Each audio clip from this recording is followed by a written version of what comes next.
जो तल्ख़ और खुशगवार यादें हैं, वो भी हमारे साथ जी। शेयर करें। ऑस्ट्रेलिया का पासपोर्ट अगर आपने ले लिया है, किसी और वेस्टर्न कंट्री का पासपोर्ट ले लिया, तो ये इतना बड़ा एसेट है। आपको ऑस्ट्रेलिया में ऐसा क्या लगा? वो ज़रा हमें बताएँ कि आपको कौन-सी चीज़ें एडवांटेजेस लगी? कुछ वजूहात की बिना पर मुझे लगा कि Malaysia is not suitable for me और माय फैमिली।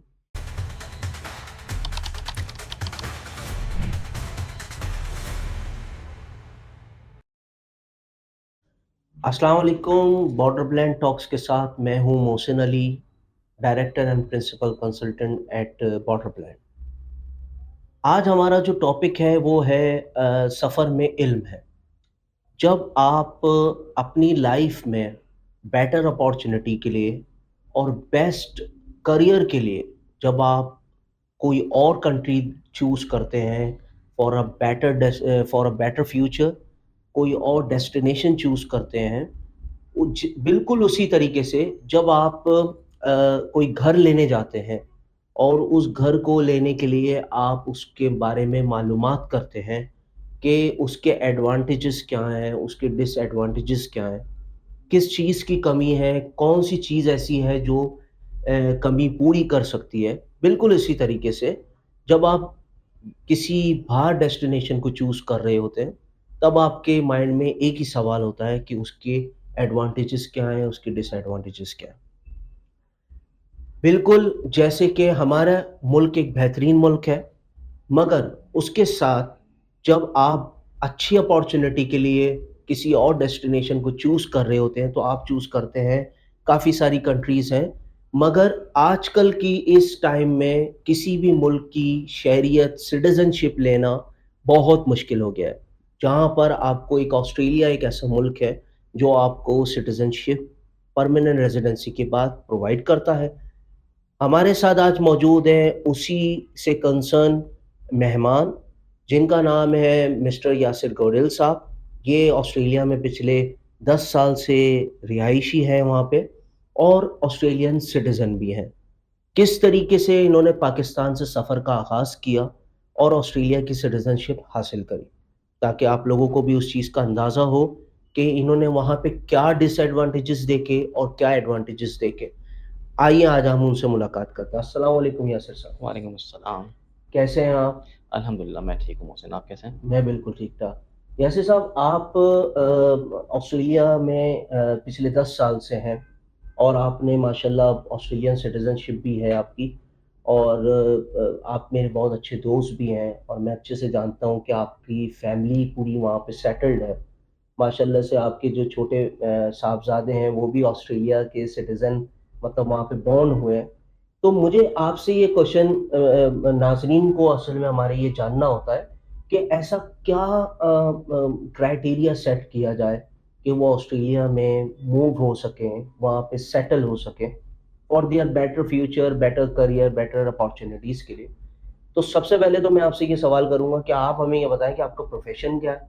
एजुकेशन आपने कहाँ से हासिल करी? क्या वो आपका लाइफ़ ड्यूरेशन था जो आप पाकिस्तान में आपने एजुकेशन में हासिल किया? ठीक है। बहुत शुक्रिया मोहसिन यहाँ बुलाने के लिए मुझे और ये अपॉर्च्युनिटी देने के लिए कि मैं अपने एक्सपीरियंस को, अपने थॉट्स को यहाँ पे शेयर कर सकूँ। मेरा जो प्रोफ़ेशन है वो आईटी से रिलेटेड है। मैं एक डेवलपर, एक प्रोग्रामर के तौर पर मैंने अपना करियर स्टार्ट किया था। ग्रेजुएशन मेरी कंप्लीट हुई थी 2006 में। उसको कंप्लीट करने के बाद मैंने कराची में ही एक सॉफ्टवेयर हाउस है सॉफ्ट्रॉनिक सिस्टम्स के नाम से, वहाँ से मैंने अपना करियर शुरू किया था, प्रोफ़ेशनल करियर आईटी में और as a dot net programmer मैंने वहाँ पे जॉब की 2 साल। उसके बाद मुझे अपॉर्च्युनिटी मिली मैजिक ग्लोबल जो कि कराची बेस्ड ही सॉफ्टवेयर हाउस है और मैं कहूँगा कि वो पायनियर्स हैं डायनामिक्स एएक्स या डायनामिक्स 365 के नाम से जो ईआरपी आजकल मार्केट में बहुत पॉपुलर है, उसको कराची में पाकिस्तान में उन्होंने इंट्रोड्यूस किया। वो माइक्रोसॉफ्ट के पार्टनर थे, उनके साथ उन्होंने उस ईआरपी को बनाया, तो वहाँ मुझे बड़ी अच्छी अपॉर्च्युनिटी मिली 2008 में और 5 साल तकरीबन मैंने उनके साथ काम किया। वहाँ से मुझे फिर अपॉर्च्युनिटी मिली क्योंकि मेरे पास एक्सपीरियंस अच्छा खासा 5 साल का डायनामिक्स का और इससे पहले 2 साल का डॉट नेट का था। उस बेस पे मुझे एक अपॉर्च्युनिटी मिली मलेशिया में। 10 महीने तकरीबन मैंने मलेशिया में जॉब की इसी फ़ील्ड से रिलेटेड। बट कुछ वजूहात की बिना पर मुझे लगा कि Malaysia is not suitable for me और my family. So I decided to come back and उसके बाद मैंने सिस्टम्स लिमिटेड में तकरीबन 1.5 साल काम किया and at that time around 2014 के एंड में मेरे पास अपॉर्च्युनिटी आई थी ऑस्ट्रेलिया मूव होने की। तो ये मेरा एक जर्नी है जो कि मेरा करियर कहाँ से शुरू हुआ, किस फ़ील्ड से मैं रिलेटेड हूँ। इसके आगे जो आप क्वेश्चन मुझसे करेंगे ऑस्ट्रेलिया से रिलेटेड वो आपसे शेयर। ठीक है, ठीक है। अच्छा यासिर साहब, अभी तो हम ऑस्ट्रेलिया पे आपकी जर्नी पे आते हैं। सबसे पहले मेरा आपसे एक क्वेश्चन ये है कि जैसे कि आपने आफ्टर ग्रेजुएशन आपको जॉब मिल गई थी। आजकल बड़े जॉब के मसलो-मसाइल हैं। जी। तो लेकिन मैंने हमेशा से सुना है, जो मेरा अपना एक्सपीरियंस है, कि computer science, IT, software and computer engineering से रेलेवेंट मतलब काफ़ी डिमांड है हुँ, हुँ। ऑस्ट्रेलिया वगैरह में। तो क्या आपको पहले से आपने प्लान कर रखा था कि ऑस्ट्रेलिया में ये डिमांड है या किसी मुल्क में ये डिमांड है, तो मैं ये डिग्री को करूँ हुँ, हुँ। और इसी में ही वर्क एक्सपीरियंस लूँ? जी, बिल्कुल, मुझे ये अंदाज़ा तो अच्छे से था कि आईटी प्रोग्रामिंग उस वक़्त 2006 में जब मैं ग्रेजुएट कर रहा था, तो बहुत ही ज़्यादा पीक पे थी। हर कंपनी को प्रोग्रामर्स चाहिए थे, डेवलपर्स चाहिए थे, हर कंपनी को ही नहीं, हर कंट्री को चाहिए थे। हुँ, हुँ। और यूएसए हो गया, यूके हो गया, यूरोप हो गया, ऑस्ट्रेलिया हो गया, हर जगह इसकी डिमांड थी। तो ऑब्वियसली इसको ज़हन में रखते हुए ही मैंने डिसाइड किया था कि मुझे इस फ़ील्ड में जाना है। प्लस मुझे इस इंटरेस्ट भी था कि मैं प्रोग्रामर बनूँ, मैं सॉफ्टवेयर्स डिज़ाइन करूँ, सॉफ्टवेयर्स बनाऊँ। तो इसमें मेरा इंटरेस्ट भी शामिल था, प्लस रिसर्च भी थी कि क्या इस फ़ील्ड की डिमांड आगे है या नहीं है। ठीक तो है। इसको ज़हन में रखते हुए मैंने हुँ, ग्रेजुएशन हुँ, की हुँ। थी। सही, सही। That's great. अच्छा, आपने जो ऑस्ट्रेलिया में स्टेट स्पॉन्सरशिप जो भी आपने वर्क वीज़ा लिया, वो ज़रा थोड़ा-सा डिटेल जी। बताएँ कि क्या स्ट्रीम थी? हुँ, हुँ। क्या आपने चूज़ किया था? और ठीक है। क्या क्या आपका पाथवे क्या था? मेरा पाथवे दूसरों से थोड़ा मुख्तलिफ था। वो इसलिए क्योंकि मेरे हिसाब से 3 तरह के पाथवेज़ होते हैं। एक यहाँ से बंदा इंटर के बाद या 2 साल के बैचलर्स के बाद जाता है ऑस्ट्रेलिया, वहाँ बैचलर्स करता है, वहाँ मास्टर्स करता है। पॉइंट्स अपने बनाता है फॉर बिल्कुल ऐसा ही स्किल्ड है, बिल्कुल ऑक्यूपेशन ऐसा ही है। और उसके थ्रू वो पीआर लेता है अपनी, जो कि एक बहुत अच्छी अपॉर्च्युनिटी है क्योंकि आप अपनी बेस पे, अपने बलबूते पे पीआर ले सकते हैं, ऐसा बहुत कंट्रीज़ ऑफ़र करते हैं। एक पाथवे तो ये है। दूसरा पाथवे है कि आप यहीं से बैठ के डिग्री कंप्लीट करें, मास्टर्स कंप्लीट करें, अपना आइल्स 8 ईच या 9 ईच लेके आएँ और 2 या 3 साल या 5 साल का आईटी का एक्सपीरियंस अगर आपके पास हो, तो यहीं बैठ के आप पीआर अप्लाई करें और वहाँ जाएँ। ऐसा भी मैंने देखा है लोगों ने किया है। मेरे केस में आई वाज़ फॉर्च्यूनेट इनफ और बहुत ज़्यादा मैं समझता हूँ कि मैं लकी था कि मुझे यहाँ बैठे-बैठे जॉब ऑफ़र हुई ओके, विद स्पॉन्सर्ड वीज़ा। ठीक तो है। मैं ऑस्ट्रेलिया गया हूँ, तो संडे को अगर मैंने लैंड किया, तो मंडे को मेरे हाथ में जॉब थी। तो मुझे वो स्ट्रगल नहीं करनी पड़ी जो स्टूडेंट्स वहाँ जाके करते हैं कि 2 साल, 4 साल टफ लाइफ़ बिल्कुल, गुज़ारते बिल्कुल हैं सही कह रहे हैं आप, ठीक और है। मुझे जो है एक तरह से प्लेट में रख के ये चीज़ दी गई कि आप आएँ और ऑस्ट्रेलिया में अपनी जॉब स्टार्ट करें। तो जॉब तो मैं इस तरह वहाँ पहुँचा हूँ कि मुझे स्पॉन्सर हुई थी, मुझे जॉब जॉब भी मिली, वीज़ा भी स्पॉन्सर हुआ। इस तरह मैं वहाँ पहुँचा हूँ। अब जब आप सवाल करते हैं कि पीआर के क्या पाथवेज़ हैं, तो स्टूडेंट के पाथवेज़ तो हम डिस्कस कर लेंगे, आप ज़्यादा बेहतर बता पाएँगे कि स्टूडेंट अगर वहाँ जाता है तो वो किस तरह हुँ, पीआर ले सकता है। अगर आप एम्प्लॉयर स्पॉन्सर्ड वीज़ा पे वहाँ पहुँचे हैं और आपको पीआर लेनी है, तो आपके पास मुख्तलिफ ऑप्शंस हैं। पहला ऑप्शन ये है कि आप जॉब करते रहें और साइड में आप अपने पॉइंट्स को इम्प्रूव करते रहें। ठीक है। 70 पॉइंट्स, 75, 80 जो भी पॉइंट्स किसी स्टेट के हिसाब से आपको चाहिए। ये आप बताएँगे पॉइंट्स कैसे होते हैं? पॉइंट्स जो है एज बेस्ड भी होते हैं, आपकी एज अंडर 30 है, ओवर 30 है, अंडर 40 है, उस हिसाब से ब्रैकेट्स बने हुए हैं कि इस ठीक एज है। के इतने पॉइंट्स हैं, इस एज के हुँ, इतने हुँ, पॉइंट्स हैं। आइल्स अगर आपने 8 ईच लिया हुआ है तो उसके आई थिंक 20 है या हुँ। 25 पॉइंट्स हैं। 9 ईच है तो उसके कुछ अलग पॉइंट्स हैं। और आपका एक्सपीरियंस ऑस्ट्रेलिया में 2 साल का या 4 साल का है, उसके अलग पॉइंट्स हैं। इंटरनेशनल एक्सपीरियंस यानी ऑस्ट्रेलिया के बाहर पाकिस्तान का एक्सपीरियंस है, उसके भी कुछ पॉइंट्स हैं। तो इन पॉइंट्स को जमा करके उस वक़्त उस फ़ील्ड की क्या डिमांड है, उस हिसाब से वो पॉइंट्स अगर आपके पूरे होते हैं, तो आप पीआर के लिए अप्लाई कर सकते हैं। बिल्कुल, बिल्कुल सही कह रहे हैं। मैं मेरा बिल्कुल पाथवे जो था हुँ, वो थोड़ा-सा डिफरेंट था। हुँ। उसमें ये था कि मैंने जब 2 साल जॉब की जिस एम्प्लॉयर के पास, उनके साथ मेरी ये नेगोशिएशन ऑलरेडी हुई हुई थी कि 2 साल जब मैं उनके पास काम करूँगा, तो उनके पास ऑप्शन होता है कि 2 साल जब एक एम्प्लॉयी काम कर ले, तो वो आपको स्पॉन्सर कर सकते हैं फॉर परमानेंट रेज़िडेंसी। उसके बाद आपको एक एथिकल कमिटमेंट देनी होती है 2 साल की कि मज़ीद 2 साल मैं आपके साथ रहूँगा। और उस एम्प्लॉयर को भी गवर्नमेंट को एश्योर कराना होता है कि ये अपॉर्च्युनिटी मज़ीद 2 साल के लिए वैलिड है, ताकि आपको ऐसा ना हो कि आपको पीआर मिल जाए और 6 महीने बाद जॉब ना हो आपके पास। तो ओके। दोनों तरफ से एश्योरिटी दी जाती है कि 2 साल मैं इनके साथ काम करूँगा, कंपनी कहती है 2 साल मैं इनको एम्प्लॉयमेंट के लिए मैं रेडी हूँ। तो वो आपको स्पॉन्सर कर सकता है और इस तरह भी आपकी पीआर मिल सकती है। सही। मेरे केस में अगेन थोड़ा-सा चेंज था। मैं जिस एम्प्लॉयर के पास गया था, जिसने मुझे स्पॉन्सर किया and I am very grateful that to them but कुछ वजूहात की बिना पर मैं जॉब स्विच कर गया था 6 मंथ्स में। मुझे एक बहुत अच्छी अपॉर्च्युनिटी और ऑफ़र आ गई थी अच्छा, केपीएमजी मतलब ऑस्ट्रेलिया से। अलग से अपॉर्च्युनिटी भी मिल सकती है? जी, बिल्कुल मिल सकती है। तो ओह! मुझे जो है केपीएमजी ऑस्ट्रेलिया से जॉब ऑफ़र हुई थी सही है। Within 4 months of my landing in Australia. तो 4 मंथ्स जिसने मुझे स्पॉन्सर किया था मैंने उसके साथ गुज़ारे और उसके बाद जो है मैंने केपीएमजी के साथ अपना सफ़र शुरू किया। तो केपीएमजी के साथ जब मैंने जॉइन किया तो उनके साथ मेरी ये कमिटमेंट थी कि 2 साल मैं आपके साथ अगर काम करता हूँ, तो आप मुझे स्पॉन्सर करेंगे पीआर के लिए। बट हुआ ये कि जब केपीएमजी ने मुझे जिस क्लाइंट पे प्रोजेक्ट करने के लिए आउटसोर्स किया हुआ था, उस क्लाइंट ने केपीएमजी से बात की कि ये रिसोर्स जो यासिर साहब हैं, हम इंटरेस्टेड हैं इनको हायर करने में। तो उन्होंने आपस में कुछ डील की और केपीएमजी ने मुझे रिलीज़ किया, उस एंड यूज़र को या जहाँ पे प्रोजेक्ट चल रहा था उसको जॉइन करने के लिए। उनका नाम था कोमात्सु ऑस्ट्रेलिया। जब मैंने वहाँ जॉब शुरू की तो मैंने कहा यार ये तो मैंने पिछले एम्प्लॉयर से भी 2 साल की कमिटमेंट ली, मेरे 6 महीने वहाँ ज़ाया हुए। अब मैंने 1.5 साल यहाँ जॉब की है, मैं इनसे भी पीआर नहीं ले रहा, तो मेरे 2 साल ऑलरेडी गुज़र चुके हैं। तो ठीक है। अगला जो एम्प्लॉयर था कोमात्सु ऑस्ट्रेलिया, उनसे मैंने बात की, मैं 2 साल वेट नहीं करूँगा, एक और स्ट्रीम होती है डायरेक्ट एंट्री स्ट्रीम।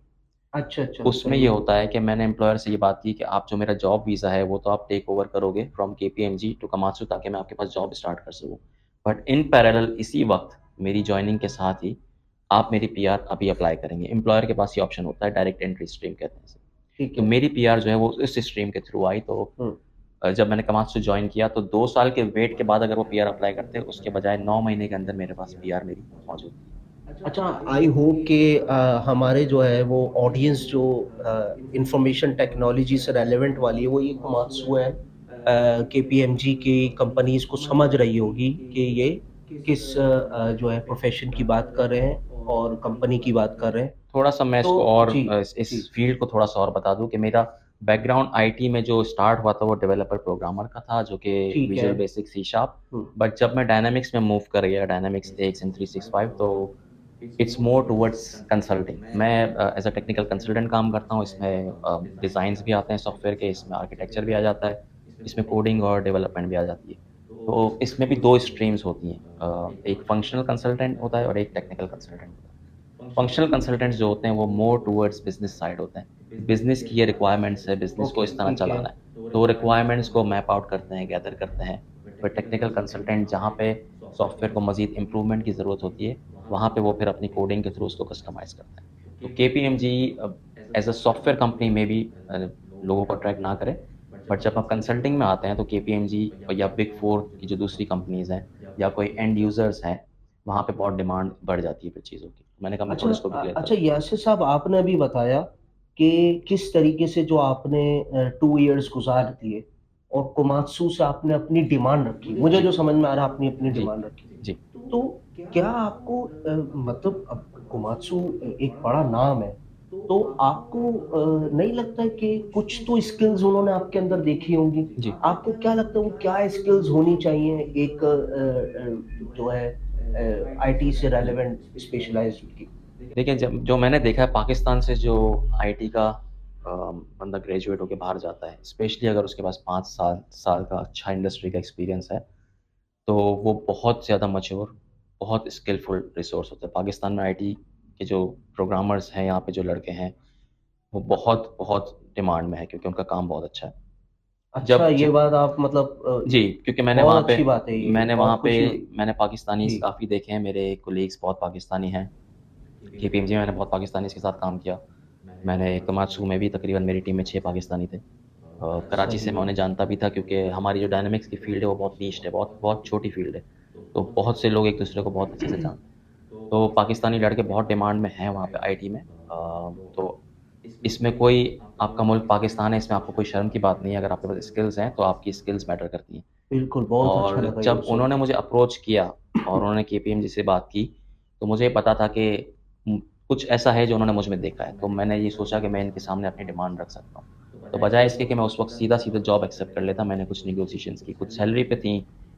सबसे इम्पोर्टेंट नेगोशिएशन जो थी वो थी पीआर पे कि मुझे डायरेक्ट हुँ। एंट्री स्ट्रीम के थ्रू आप पीआर स्पॉन्सर करें, ताकि मुझे मज़ीद 2 साल वेट ना करना पड़ता। अच्छा, यासिर साहब, आप जब ये जो आप बता रहे हैं कि जिस टाइम आपने वहाँ पे जॉब पे आप कोमात्सु को जॉइन किया, क्या उस वक़्त आप अपनी फैमिली लेके जा चुके थे वहाँ पे? आपके बच्चे कितने हैं बाय द वे, ये भी हमें जी, बताएँ? और जी, उस वक़्त आपके कितने किड्स थे जब आप सही। मूव कर रहे थे? ठीक है। नहीं, ये बड़ा अच्छा सवाल है और बड़ा ही आई थिंक इसका आंसर बड़ा मैटर करेगा जो लोग यहाँ से माइग्रेट करना चाहते हैं। जब मुझे 2014 में ये जॉब ऑफ़र हुई थी, तो उससे पहले मैंने बताया मैं पहले मलेशिया में रह चुका था 10 ठीक मंथ्स है। और वहाँ मैं फ़ैमिली के साथ गया था। अच्छा। बट मैं वहाँ सेट नहीं हो पाया मतलब मुझे फ़ैमिली को कल्चर के कुछ डिफरेंस था, प्लस सैलरीज़ इतनी हाई नहीं थी, अपॉर्च्युनिटीज़ मुझे ज़्यादा नहीं दिख रही थी ग्रोथ के लिए। प्लस वहाँ पे एक और फैक्टर था लैंग्वेज का, कि स्कूल में जो है वहाँ पे मलय या अच्छा, चाइनीज़ अच्छा, सही है, ये भी एक बोली बहुत जाती है। अच्छा, बिल्कुल सही कह तो रहे हैं। मुझे ये था कि आइदर तो मैं या मिडल ईस्ट में रहूँ या फिर मैं ऐसे कंट्री में रहूँ जहाँ की प्राइमरी लैंग्वेज जो है वो इंग्लिश हो। एक ये फैक्टर था और ग्रोथ का फैक्टर था। तो उसको कंसीडर करते हुए मैं जब वापस आ गया, तो जब ऑस्ट्रेलिया की जॉब ऑफ़र मुझे 2014 में हुई और वीज़ा प्रोसेस के बाद मैं 2015 में जब ऑस्ट्रेलिया गया हूँ, तो 2 रीज़न्स की वज़ह से मैं फैमिली को अपने साथ लेके नहीं गया था, मैंने अकेले ट्रैवल किया पहले। ठीक है। पहली रीज़न थी कि मेरे बच्चे इस वक़्त नया-नया स्कूल जॉइन किया था, तो मैं उन्हें डिस्टर्ब नहीं करना चाहता था। और एक माइग्रेशन वो पहले कर चुके थे मलेशिया और मलेशिया टू पाकिस्तान, तो मैं उन्हें मज़ीद डिस्टर्ब नहीं करना चाहता था। एक रीज़न ये थी, दूसरा जब मैंने कहा कि अगर मुझे मलेशिया समझ नहीं आया, तो हो सकता है मैं ऑस्ट्रेलिया में भी ना सेट हो पाऊँ। तो सही, इसको कंसीडर बिल्कुल। करते हुए मैंने ये डिसीज़न लिया कि मैं खुद जाता हूँ। पहले देखता हूँ 3 मंथ्स क्या पोज़ीशन है, मैं सेट हो हुँ, पा रहा हूँ, मुझे अपॉर्च्युनिटीज़ मिल रही हैं। जो मेरा एम्प्लॉयर है वो एक नई कंपनी थी, वो उन्होंने स्टार्टअप लिया था, मैं उनका फर्स्ट एम्प्लॉयी था। तो सारे फैक्टर्स को कंसीडर करते हुए मैं अकेला गया और मैंने विंडो ओपन छोड़ी हुई थी कि मैं फैमिली को 3 मंथ्स में लाता हूँ, 6 में लाता हूँ, 1 साल में लाता हूँ। तो मेरी फैमिली फिर 10 मंथ्स बाद उन्होंने मुझे जॉइन किया। 10 मंथ्स के बाद, ठीक जब है। मैंने देख लिया कि सारा कुछ ओके है, मतलब कंट्री मुझे समझ आ गई, मुझे सिडनी में मैंने माइग्रेट किया था, सिडनी मुझे समझ आ गया। मुझे ये भी नज़र आ गया कि मेरी जॉब सिक्योरिटी है, क्योंकि 10 मंथ्स के अंदर-अंदर ही मैं from that new employer to KPMG uh, transition भी कर चुका था। तो केपीएमजी एक एस्टेब्लिश्ड कंपनी थी, बिग 4 है, तो मेरी जॉब सेटल्ड थी। उस वक़्त मैंने डिसीज़न किया कि ठीक है, अब बच्चों का मेरा स्कूल का एयर पाकिस्तान में ख़त्म हो रहा है। मुझे लगता है कि हम यहाँ सेट हो जाएँगे, मैं यहाँ सेट हो जाऊँगा, मुझे जॉब की प्रॉब्लम नहीं है। उस वक़्त मैंने डिसीज़न लिया कि अब टाइम है कि फैमिली को यहाँ लाया जाए। तो मैं 10 महीने बाद फैमिली को लाया। जिन लोगों को स्टूडेंट वीज़ा पे जा रहे हैं, वो तो डेफ़िनेटली अकेले ही जाएँगे, अकेले ही जाना चाहिए। जो लोग यहाँ से पीआर लेते हैं, उन्हें भी मेरी सजेशन ये होगी कि पहले 3 से 6 महीने आप अकेले जाएँ। अकेले थे, घर सही है। देख लें, जॉब देख लें, सबब देख लें, किस एरिया में आपने रहना है, सिटी फाइनल कर लें। क्योंकि अक्सर लोग यहाँ से मेलबर्न गए हैं, लेकिन उन्हें वहाँ जॉब नहीं मिली। फिर वो सिडनी आए या एडिलेड गए या ब्रिस्बेन गए। मतलब वो डिस्टर्ब रहे तो वो फैमिली के डिस्टर्ब साथ, भी रहे, ठीक है। फैमिली से दूर भी रहे, हुँ, कि हुँ, कुछ लोगों को जॉब मैंने देखा है कि सिडनी में जॉब कर रहे हैं, फैमिली को पहले मेलबर्न ले गए। तो जब तक सिडनी में खुद सेट नहीं हो गए, तो ट्रैवल भी कर रहे हैं कि फैमिली मेलबर्न में है, हुँ। खुद सिडनी में है। तो आई थिंक मेरी सजेशन ये होगी कि 6 महीने एटलीस्ट आप अकेले रहें। सारा कुछ देखें, आपको समझ आ रहा है, आपको किस एरिया में रहना है, आपकी क्या थिंकिंग है, आपकी प्रायोरिटीज़ स्कूल्स हैं, आपकी प्रायोरिटीज़ मुस्लिम पॉपुलेशन एरिया में रहना है, या आपकी प्रायोरिटी है कि मुझे ऑफ़िस के करीब रहना है, या अच्छा, उस हिसाब से फिर आप डिसाइड ये करें। बिल्कुल वही वाली बात है जो मैंने शुरू में करी, कि एक जब आप घर लेते हैं, तो वो 100 तरह की चीज़ें देखते हैं। एग्ज़ैक्टली। तो आपने एक कंट्री देखा, तो आपने देखिए, क्योंकि हम एक मुस्लिम स्टेट में रहते हैं और कल्चर भी डिफरेंट है, ठीक है? और ज़बान भी अलग है, हम उर्दू बोलते हैं, वहाँ इंग्लिश बोली जाती है। तो आपने वहाँ पे क्या आपको लगा कि ये जैसे आपने कहा कि मुझे मलेशिया समझ नहीं आया, हुँ। मुझे ऑस्ट्रेलिया समझ में आया, तो आपको ऑस्ट्रेलिया में ऐसा क्या लगा? वो ज़रा हमें बताएँ कि आपको कौन-सी चीज़ें एडवांटेजेस लगी? फिर हम बाद में डिसएडवांटेजेस पे आते हैं। सबसे बड़ा एडवांटेज जो ऑस्ट्रेलिया का है या दीगर फ़ॉरेन कंट्रीज़ का है, वो है पासपोर्ट। मलेशिया ज़बरदस्त। हो गया, यूएई हो गया, सऊदीया हो गया, वहाँ पे पासपोर्ट नहीं है। आप कितने अरसा भी अपनी ज़िंदगी को उनको दे दें, इवेंचुअली आपने वापस पाकिस्तान आना, वापस आना है, ठीक बिल्कुल है? सही है। ऑस्ट्रेलिया का पासपोर्ट अगर आपने ले लिया है, किसी और वेस्टर्न कंट्री का पासपोर्ट ले लिया, तो ये इतना बड़ा एसेट है, क्योंकि एसेट सिर्फ़ प्रॉपर्टी नहीं होती, सिर्फ़ कैश नहीं होता। पासपोर्ट भी एक एसेट है, बहुत क्योंकि खूब। आप जनरेशनल एक मूव है। आपने बिल्कुल अपना सही कह रहे हैं, अपना बिल्कुल सही कह आपने रहे अगर हैं। पासपोर्ट ले लिया, तो आपके बच्चों के उनको बच्चों में आपने ट्रांसफ़र कर दिए। हुँ। उन्हें अब ये टेंशन नहीं लेनी कि मुझे पीआर लेनी है, मुझे स्टूडेंट वीज़ा पे यहाँ जाना है, वहाँ जाना है। उनको एक वेस्टर्न कंट्री का पासपोर्ट आपने दे दिया है। तो एक बहुत बड़ा एसेट है। तो सबसे बड़ा पॉइंट तो ये था ऑस्ट्रेलिया में सेट होने का, कि मुझे नज़र आ रहा था कि मैं यहाँ का पासपोर्ट ले सकता हूँ। मलेशिया में मेरे पास ये ऑप्शन नहीं था। एक रीज़न ये भी थी वहाँ से वापस आने की और फिर सही है। ऑस्ट्रेलिया को टारगेट करने की। दूसरा ऑस्ट्रेलिया का सिडनी का स्पेशली मैं आपको बताऊँ तो मुस्लिम्स के लिए सिडनी एक बहुत अच्छा सिटी है। एक बहुत बड़ी आबादी सिडनी में लेबनीज़, अफ़गानीज़ और टर्किश पॉपुलेशन वहाँ पे रहती है, जिसकी वजह से सही है। हलाल फूड, मसाजिद, हलाल ग्रोसरीज़ ये सब ईज़िली आपको अवेलेबल होती हैं। मैं जब वहाँ गया था तो स्टार्ट में जब मैं जिस एरिया में रहा वो एक मुस्लिम पॉपुलेटेड एरिया है। उसकी वजह से मुझे बहुत बड़ा बेनिफिट हुआ कि मैं और मेरी फैमिली बड़े ईज़िली हुँ, हुँ। कम्युनिटी में ब्लेंड इन हो गए। जब हम वहाँ पे ब्लेंड इन हो गए, उसके बाद हमारे पास फिर ऑप्शन नहीं था कि हम यहाँ सेट नहीं हुए। हम वहाँ पर सेट हो गए थे बिल्कुल, सब कुछ ओके था, स्कूल समझ आ गया हमें हमें एरिया समझ आ गया कि हमें किस जगह पे ठीक है। घर लेना है। उसके बाद फिर आप जब 5-6 साल गुज़ार लेते हैं, उसके बाद यू कंफर्टेबल कि आप सिडनी में फिर कहीं भी रह लें। ओके, सही है, सही है। तो मतलब आप ये कह रहे हैं कि एक ज़बरदस्त मुस्लिम कम्युनिटी वहाँ रह रही है। बहुत तो ज़बरदस्त। हमें कुछ बताएँ जैसे कि हम एज़ अ बीइंग अ मुस्लिम मेरा जो सबसे फ़ेवरेट मंथ है वो रमज़ान का महीना है। जी, तो रमज़ान के महीने में आपको वहाँ पे क्या लगता है कि जो मतलब हम ज़ाहिर-सी बात है हमें एक प्रॉपर मॉस्क चाहिए होती है। हमें मतलब अपनी मनपसंद चीज़ें खरीदनी होती हैं, इबादत में हमने एक टाइम देना होता है, तो वहाँ आपको क्या लगता है कि कैसा रमज़ान जाता है वहाँ पे आपका? रमज़ान मैंने फाइंड किया है कि वहाँ पर आप इबादत पे ज़्यादा फ़ोकस कर पाते हैं। मसाजिद अच्छा as compare as to compare to Karachi, क्योंकि कराची में डिस्ट्रैक्शन अच्छा। बहुत है। कराची में इबादत भी हो जाती है, लेकिन हुँ, इसके हुँ, साथ और बहुत सी चीज़ें भी हैं। सही है। कराची में शॉपिंग ज़्यादा है, कराची में नाइट क्रिकेट ज़्यादा हो जाती है, कराची में दूसरी एक्टिविटीज़ हो जाती हैं, जो कि ठीक है, अपने हिसाब से वो भी चलना चाहिए। बट लोगों को ये लगता है कि वेस्टर्न कंट्री, ऑस्ट्रेलिया हो गया, अमेरिका हो गया, बिल्कुल ऐसे ही। वहाँ पे रमज़ान की कोई वाइब नहीं होती होगी, जो कि गलत है। वहाँ पर बेतहाशा मसाजिद हैं, मुसल्ला हैं, जहाँ पे आपको तरावी का एहतमाम होता है, वहाँ तरावी पढ़ सकते हैं। प्लस एक एरिया है वहाँ पे लिकम्बा, आपने भी एक्सपीरियंस किया होगा बिल्कुल, जब आप वहाँ बिल्कुल। रहे। तो लिकम्बा नाइट मार्केट्स पूरे 30 डेज़ रमज़ान के वहाँ पे इफ्तार टू हुँ, सहरी नाइट मार्केट लगती है, उसमें आप शॉपिंग भी कर सकते हैं, बट अबव ऑल वो एक फूड स्ट्रीट होती है मल्टीकल्चरल, जिसमें अफ़गानीज़, Leibniz, Bangladeshis, Pakistani, Indian food पूरी रात आपको सर्व होते हैं। तो आपको अगर कराची वाली वाइब लेनी हो तो आप वहाँ भी जा सकते हैं। अच्छा, अच्छा, माशाल्लाह, चलिए ये तो बहुत अच्छी बात है। अच्छा यासिर साहब, एक मुझे जो कंसर्न है ना क्योंकि बीइंग अ एजुकेशन कंसल्टेंट मेरे पास काफ़ी आईटी के bachelors in computer science, computer engineering, software engineering ये मेरे पास स्टूडेंट्स आते हैं। चूँकि आपका प्रोफ़ेशन वो है तो इस वज़ह से मैंने ये सिर्फ़ 3-4 स्पेशलाइज़ेशन बताई हैं। तो इसमें मुझे आप ये बताइए, ये बच्चे जब डिग्री कर लेते हैं, अगर इनको फॉर एग्ज़ाम्पल अपना ये मैं बता दूँ कि आपको कम से कम भी 2 से 3 साल का एक्सपीरियंस लेना है, उसके बाद आप पीआर के लिए अप्लाई कर सकते हैं ऑस्ट्रेलिया में।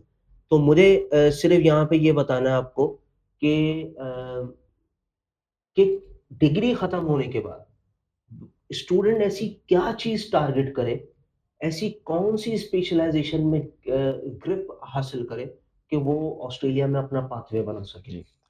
इस वक़्त जो सबसे अ, ज़्यादा जो मार्केट में इन डिमांड स्किल्स हैं, वो है डेटा साइंस, बिग डेटा और एआई। ठीक है, इसकी डिमांड अभी बहुत ज़्यादा है और फ्यूचर में मज़ीद बढ़ेगी, जिस तरह आप लोगों ने भी देखा ही होगा कि बिल्कुल जिस ऐसा तरह ही है। एआई का जो बूम आया हुआ है पिछले साल से, तो इस पे फ़ोकस लाज़मी करना चाहिए। इसके अलावा अगर कोई बिज़नेस की तरफ से भी कोई स्टूडेंट्स हैं, जैसे कि एसीसी जिन्होंने किया है, सीए किया है, ठीक है। क्योंकि मेरे काफ़ी सीए दोस्त हैं जो कि अकाउंटिंग छोड़ के आईटी में मूव हुए हैं। मैं ईआरपी के हवाले से बता रहा हूँ, जैसे कि डायनामिक्स के ईआरपी अगर हम काम करते हैं, तो उसमें बिज़नेस की भी रिक्वायरमेंट्स होती है, ठीक रिक्वायरमेंट्स है। गैदरिंग के लिए। तो बहुत से अकाउंटिंग के बैकग्राउंड के लोग भी आईटी में ईआरपी की तरफ टुवर्ड्स फंक्शनल कंसल्टेंट मूव हो रहे हैं।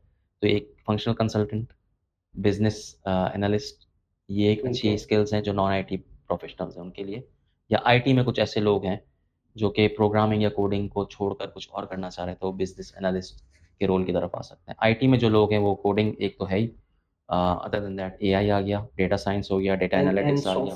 सॉफ्टवेयर से रेलेवेंट सॉफ्टवेयर से रिलेटेड भी चीज़ें आगे हैं अभी। अभी ऐसा नहीं है कि सॉफ्टवेयर डेवलपमेंट खत्म हो जाएगी, वो भी चलेगी, बट ज़्यादा इन डिमांड मेरे हिसाब से जो फ़ोकस होना चाहिए एरिया, वो होना चाहिए एआई, डेटा साइंस और डेटा एनालिटिक्स। इस तरफ लोगों को ज़्यादा जाना चाहिए। अच्छा डिग्री के अलावा भी कोई ऐसी चीज़ है जो आईटी के स्टूडेंट्स को कर लेनी चाहिए आने से पहले? आईटी में जॉब के लिए डिग्री नहीं चाहिए आपको, आपको जॉब मिल जाएगी अगर आपके पास स्किल्स हैं। आप अच्छा, यूट्यूब से भी लर्न कर सकते हैं, आप इंटर्नशिप करके भी लर्न कर सकते हैं, आप किसी रिलेटिव के पास जाके अगर उसका सॉफ्टवेयर हाउस है, कराची में ऐसी अपॉर्च्युनिटीज़ मिल जाती ठीक हैं। है, ज़बरदस्त। तो जॉब तो आपको मिल जाएगी, बट आपको बाहर के लिए पीआर नहीं मिलेगी या क्योंकि बाहर जॉब नहीं ऑब्वियसली मिलेगी। एक तो डिग्री के लिए क्योंकि डिग्री के उसका एंट्री पॉइंट्स भी पॉइंट होते हैं। है डिग्री, हुँ, उसका एंट्री पॉइंट ही डिग्री है प्लस उसके पॉइंट्स भी हैं। तो डिग्री की जो इम्पोर्टेंस जो आजकल काफ़ी लोग यूट्यूबर्स कहते हैं कि डिग्री मैटर्स नथिंग, वो एक गलत स्टेटमेंट इसलिए है कि अगर आपने माइग्रेट करना है किसी कंट्री में या आपने लैडर क्रॉल करनी है कॉर्पोरेट सेक्टर में, ऊपर जाना है, तो वो डिग्री के बगैर पॉसिबल नहीं है। तो डिग्री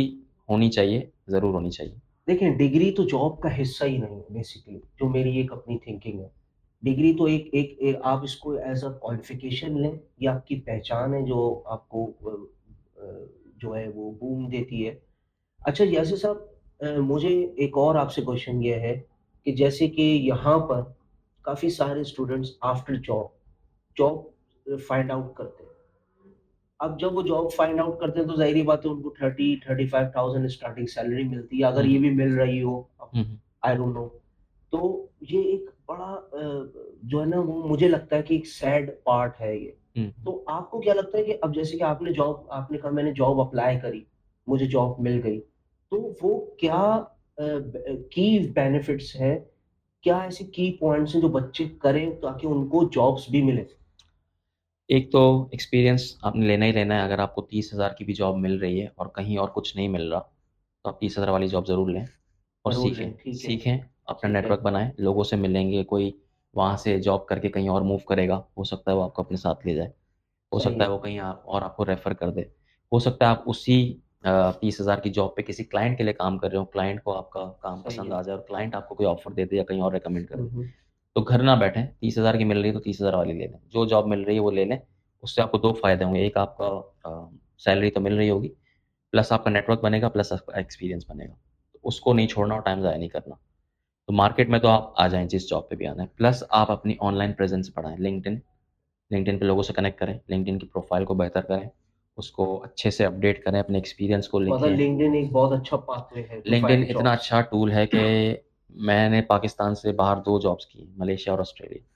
उस दोनों में लिंक्डइन का बहुत बड़ा अच्छा, किरदार है, क्योंकि जो मलेशिया वाली जॉब थी, वो लिंक्डइन पे ढूँढ के मैंने अप्लाई की थी सही है। और वो सक्सेसफुल हुई और मैंने मलेशिया में जाके काम किया और फिर मैं रिज़ाइन करके वापस आया। ऑस्ट्रेलिया वाली जो जॉब थी, उसको मैंने अप्लाई भी नहीं किया।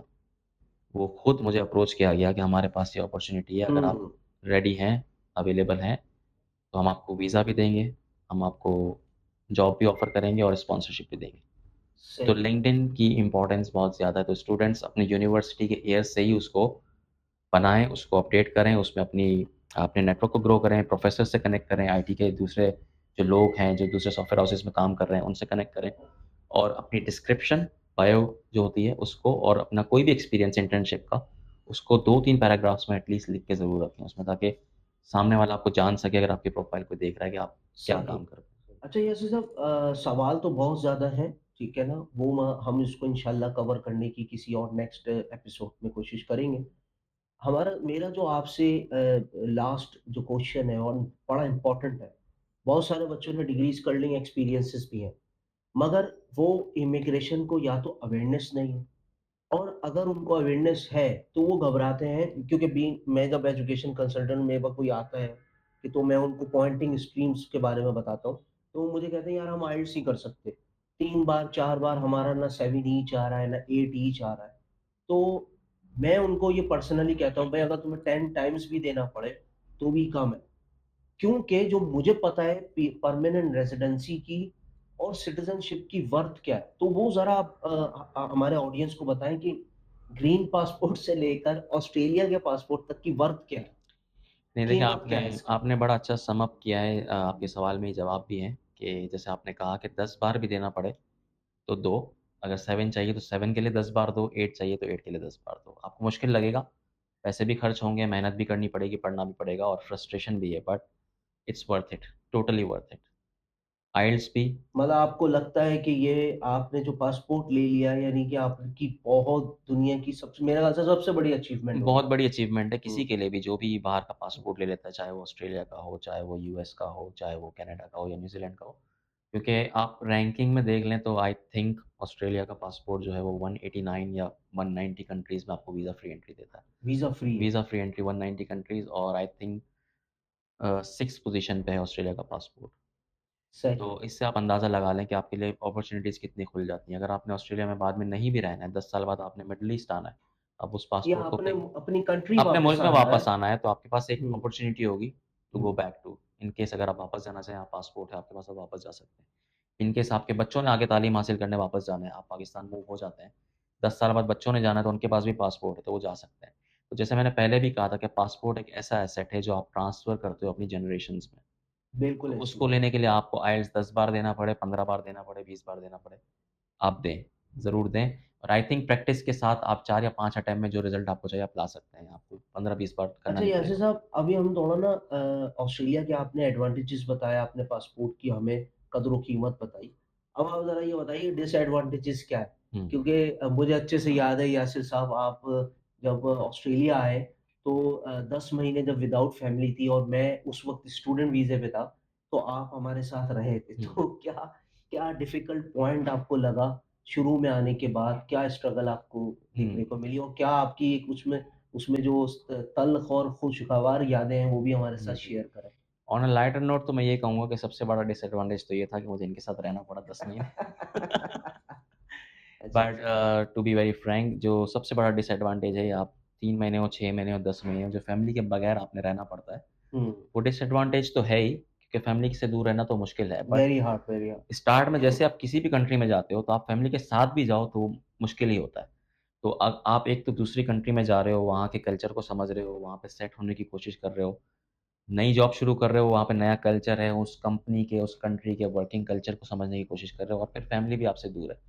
तो एक बहुत हुँ, बड़ा डिसएडवांटेज उस वक़्त आपको फ़ील होता है। फ़ील होता है। बट जब आप 10 साल बाद पीछे पलट के देखते हैं, तो आपको लगता है कि ठीक है यार, मैंने एक वो जो 10 महीने मैंने लगाए अकेले, वो मेरी फैमिली के लिए बहुत अच्छे थे क्योंकि अब मेरे जो तीनों बेटे हैं माशाल्लाह से उनके पास भी पासपोर्ट्स हैं, वो वहाँ पे पढ़ रहे हैं, वहाँ पे रह रहे हैं।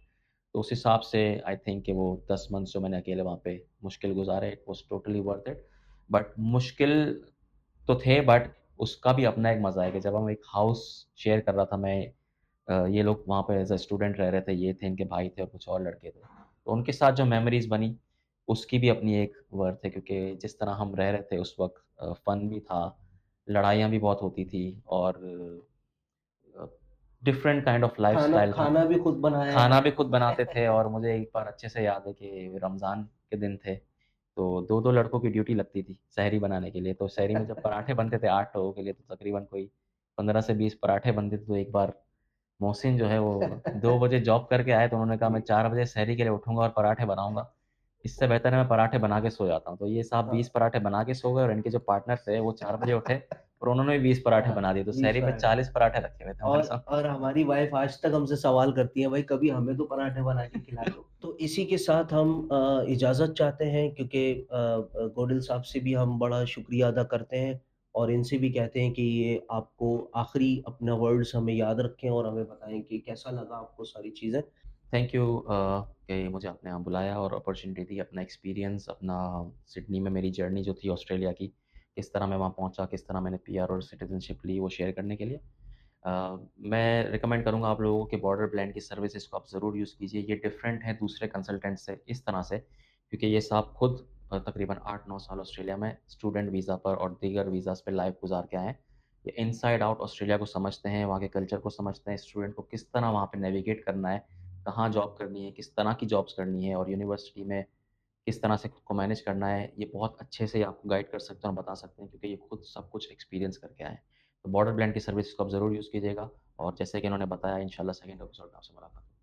अच्छा ऑडियंस हमारे साथ यासिर गोडल साहब थे और बहुत मुश्किल होता है एक एपिसोड में आप लोगों के सारे सवालों को कवर करना। तो सबसे पहले तो आप लोग इस वीडियो को लाइक एंड शेयर करें।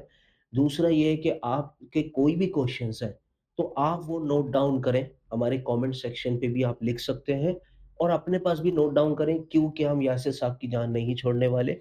हम इनके साथ एक और एपिसोड करेंगे इंशाल्लाह। ये बहुत जल्द अभी वेकेशंस मनाने आए हुए थे पाकिस्तान, अब ये वापस जा रहे हैं और इंशाल्लाह जब ये वहाँ पर होंगे हम इनको दोबारा आप लोगों के लिए कनेक्ट करेंगे। मगर उसके लिए आप लोग अपना इंटरेस्ट शो करें हमें जो है वो कमेंट्स में जो है सवालात नोट डाउन कर दें ताकि हम उस वो सवालात नेक्स्ट टाइम यासिर साहब से पूछ लें। अब हमें इजाज़त दीजिए और शुक्रिया आप लोगों का बहुत-बहुत। पाकिस्तान ज़िंदा